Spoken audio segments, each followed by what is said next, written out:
నా పేరు కంచిం గోపాల్, జాతీయ మాలల ఐక్యవేదిక ఉమ్మడి మహబూబ్నగర్ జిల్లా అధ్యక్షుడిని.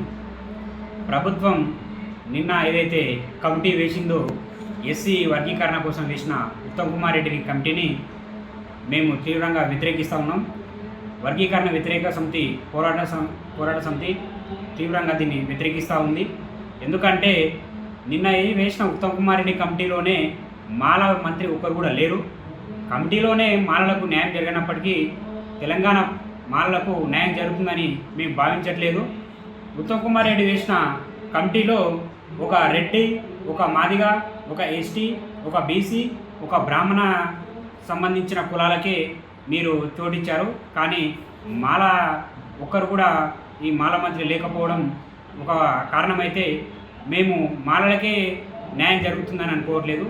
మీరు ఒకవేళ వేయాలనుకుంటే కమిషన్ వేయండి.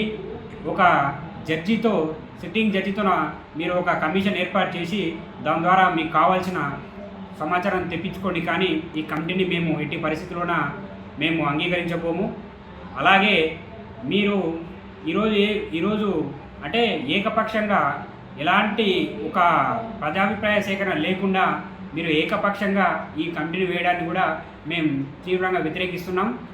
రేవంత్ రెడ్డి గారు, మీరు ఇలాగే మాలల ద్రోహిగా మీరాలనుకుంటే గతంలో చంద్రబాబు పట్టిన పరిస్థితే మీకు కూడా ఎదురవుతుందని, తప్పక మూల్యం చెల్లించుకోవాల్సి వస్తుందని, దీన్ని వెంటనే ఈ కమిటీని రద్దు చేయాలని చెప్పి మేము వర్గీకరణ వ్యతిరేక సమితి పోరాట సమితి ఆధ్వర్యంలో డిమాండ్ చేస్తా ఉన్నాం.